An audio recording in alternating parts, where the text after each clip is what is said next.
جمیل احمد خان صاحب موجود ہیں اور بات ہم کر رہے ہیں کہ پاکستان کی بیوروکریسی کا جو نظام ہے کس طریقے سے بہتر ہوگا، اس میں ایشوز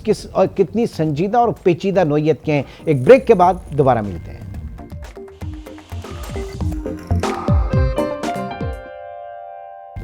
ویلکم بیک۔ جی جمیل صاحب آپ کی طرف آؤں گا۔ ابھی بات ہو رہی تھی کرپشن کی اور ان ساری چیزوں کی، تو ہمارا جو بیوروکریٹک اسٹرکچر ہے، جو نظام ہے، اس میں لیک آف اکاؤنٹیبلٹی بھی ہے، یعنی بیوروکریٹس کو ان کے اعمال کے اوپر ذمہ دار نہیں ٹھہرایا جا سکتا، ان سے کوئی باز پرس جو ہے اس حوالے سے نہیں ہوتی، تو یہ سب سے بڑی وجہ ہے عدم شفافیت کی، ٹرانسپیرنسی کے نہ ہونے کی۔ جی ہم یہ کرپشن کا ایک سب سے اہم جز یہ ہے کہ چین آف کمانڈ، اگر کرپشن ایک آدمی کی حد تک ہو بیوروکریسی میں تو پھر تو پکڑا جائے گا، اور اس میں ایفیشنسی ڈسپلن رول بھی ہے، اس میں کوڈ آف کنڈکٹ بھی ہے،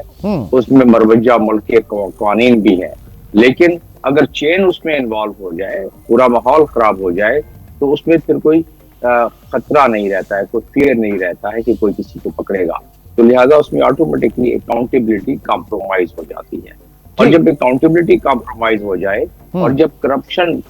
جو ہے اس چین آف کمانڈ میں آ جائے، اوپر سے لے کے نیچے تک، اس کو top down and bottom up دونوں طریقے سے کرپشن شروع ہو جائے، تو اس صورت میں یہ ہوتا ہے کہ پھر انایفیشنسی اس کا ایک لازمی جز ہے، اور اس میں انایفیشنسی آٹومیٹکلی آ جاتی ہے کیونکہ اس میں اسٹینڈرڈز کمپرومائز ہو جاتے ہیں۔ اور پھر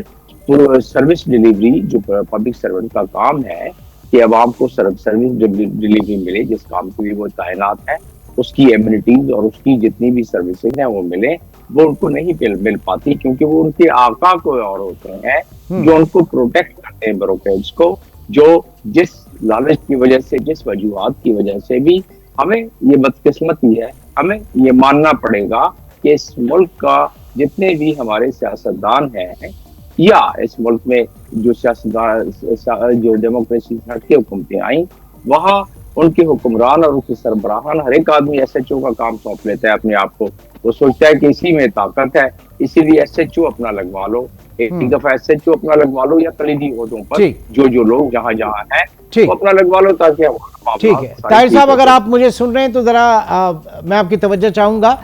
یہ فرمائیے گا کہ یہ جس ہم کرپشن کی بات کر رہے تھے اور لیک آف اکاؤنٹیبلٹی سے، احتساب کے نہ ہونے سے، یہ فیئر جو ہے یہ بالکل ایک فیئر لیس چیز ہو جاتی ہے، تو ذرا وہاں کا بھی موازنہ کیجیے گا۔ اور پھر دوسرا، جب خان صاحب کے دور میں آپ کو یہاں بلایا جا رہا تھا ناروے سے آپ باقاعدہ، تو اس میں کچھ اصلاحات کے حوالے سے بات تھی، تو کس حد تک اس میں اکاؤنٹیبلٹی کا عمل دخل تھا؟ جی چونکہ میری مینڈیٹ میں تو زیادہ اکنامک افیئرس تھے اور سوشل ویلفیئر کی طرف توجہ تھی، تاکہ ہم سسٹم ڈیولپ کر سکیں اور ایسے انیشیٹیوز کریٹ کر سکیں جس میں state of comfort who public کے لیے۔ ٹھیک ہے، تو اس اکاؤنٹیبلٹی سائڈ جو تھی اس کے وہ میرے ساتھ تعلق نہیں تھا۔ ٹھیک ہے، ویسٹ سے یورپ سے دیکھیے گا اکاؤنٹیبلٹی کے اس کو۔ جی یورپ میں تو اکاؤنٹیبلٹی جو ہے وہ آپ کے سر کے اوپر لگی ہوئی ہے، یہاں ای گورننس کا سسٹم ہے، ایوری تھنگ از ڈیجیٹل، یہاں پہ آپ مکان خریدتے ہیں، ایک موٹر سائیکل خریدتے ہیں، ہر ایک چیز کی ایک رسید نکلتی ہے، ریسپٹ نکلتی ہے، سسٹم میں اس کا اندراج ہوتا ہے، آپ نے زمین کی اپنی کی آئیڈینٹیفیکیشن کروانی ہے، آپ کو کوئی تحصیلدار کے چکر لگانے کی یا اے سی کی ضرورت نہیں ہے، you have to just send on email, وہ ای سسٹم میں آپ کو لنک دیا ہوا انہوں نے، ادھر جا کر رجسٹر کریں and you get your everything identified, ہر چیز ڈیجیٹلائز کر دی ہوئی ہے، اور اس لیے کوئی چانسز نہیں ہے۔ لیکن میں یہ نہیں کہتا کہ یورپ میں کرپشن نہیں ہوتی، جو ہوتی ہوگی یا ہوتی ہے وہ ڈیفرنٹ رائے میں جاتی ہیں، کہ جہاں پہ لیسٹ اسٹیٹ کا نقصان ہو رہا ہوتا ہے، کوئی یہی ہے کہ کوئی بزنس ڈیل میں کوئی آدمی اپنی بزنس پارٹنرشپ کروا لے کہیں، اس لیول، اور یہاں پہ ایگزامپلز ہیں کہ یہاں پہ اگر کسی سیاسی آدمی نے انفلوئنس بھی کیا ہے تو اس وقت بھی اس انفلوئنس میں وہ پکڑا گیا ہے۔ Even you can not influence, آپ فون نہیں کر سکتے کہ اس کا یہ کام کرو، کیونکہ وہ کہتے ہیں کہ آلریڈی سسٹم موجود ہے اور ایک سول سرونٹ آپ کے پاس موجود ہے جس کی ذمہ داری ہے۔ آپ کون ہوتے ہیں ہمیں فون کرنے والے؟ چاہے پولیس کا کیس ہو چاہے سول کیسز ہو، everywhere individual as a citizen have to reach to the relevant department, اور اس کے ریلیونٹ آفیسر کے پاس مینڈیٹ ہے۔